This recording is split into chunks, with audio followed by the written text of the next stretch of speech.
Hello and welcome back to SirKenSaid.com. First of all, before we get started, I want to send a heartfelt thank you because the last time I checked, I'm up to 177 followers. Might break that 200 sometime soon. So keep sharing.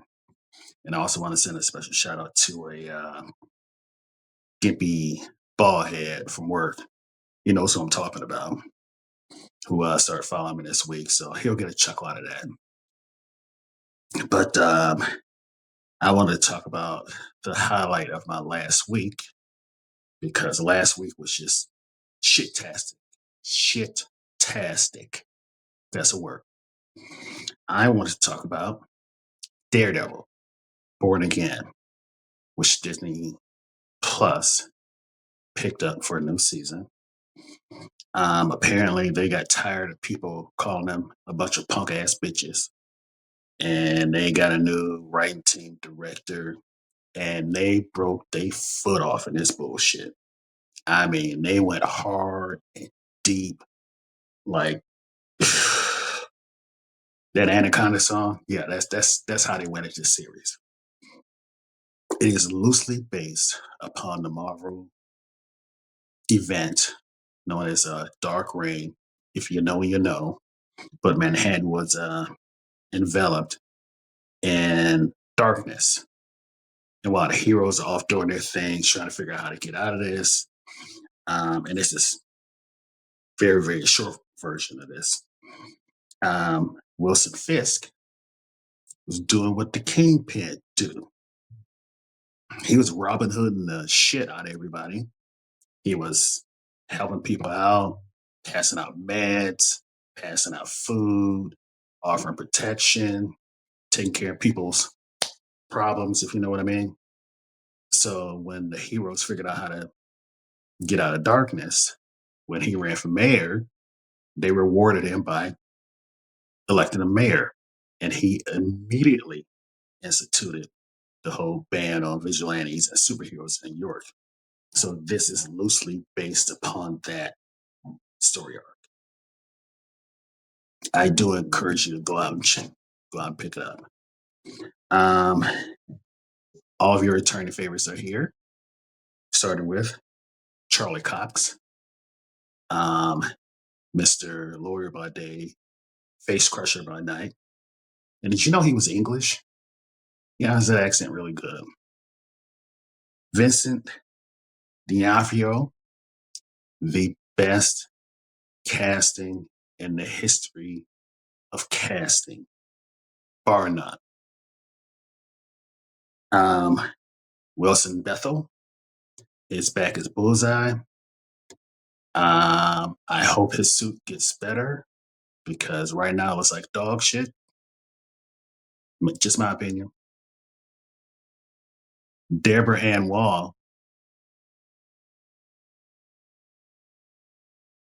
she's back. John Bernthal, even though we haven't seen him yet, he will be reprising his role in as the Punisher, Frank Castle, and he said that he wouldn't come back unless it was had the exact same tone as the Netflix series, and it's got the exact same tone as the Netflix series. Um, and I've been in love with this one for a while, but I cannot pronounce her name. I know she's from Tel Aviv. So she's going to leave her name up. That is a full grown ass woman. And she's like my age. She's born in 69.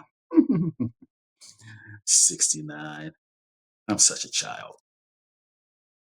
Um, anyway, I'm going to throw up the spoilers alert, even though this dropped on Tuesday. You should put this in your calendar. So everybody should put this, you should have watched this by now. So, but I'm put up spoilers alert anyway. This revolves around the return of Kingpin. He, after he had that beat down from Daredevil, he had to go back or go out and lick his wounds. Vanessa, his hot ex wife, is now the Queen Pin because she picked up the business and started running it, and it's squeaky clean. It's running like a Swiss clock because of her. Unfortunately for her, She got lonely. So she got a little side dick. And unfortunately for the dude, Fisk already knows. Even though she made him promise not to kill that motherfucker, I think that motherfucker is dead. Like horribly dead. Like so dead. So because of this, and because she has to keep her distance because the business is now hers while he's running for mayor, they are estranged. And at one point, we get to see them sitting in marriage counseling. Um, the pacing of the show, I do really enjoy the first two episodes anyway, because they could have wasted 15, 30 minutes catching everybody up on what happened to everybody. They did that shit in 6 minutes. After 6 minutes, shit goes sideways. I mean, they stepped on the gas and interwebs. Let me tell you, that 6 minute point, shit pop off.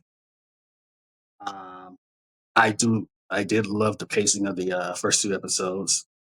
My problem is that obviously Disney invested a lot more money in this than Netflix did.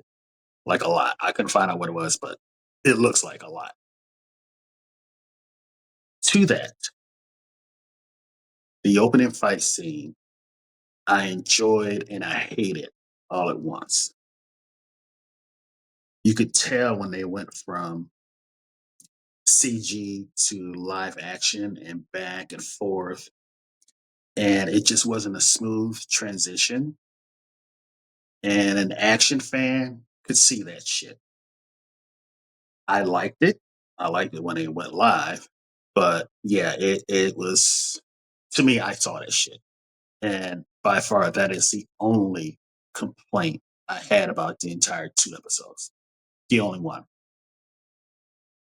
I would talk about Muse, but I ain't because the motherfucker had a 5 second appearance from his side and back view, and he spray paint something, and then he was gone.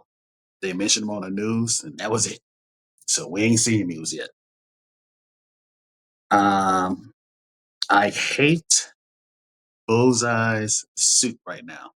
Maybe it'll get more comic accurate later on because we all know he's going to escape. But right now, it just looks like a work in progress.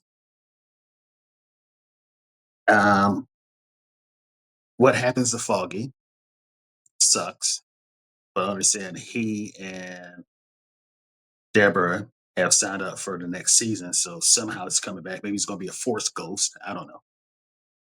Um,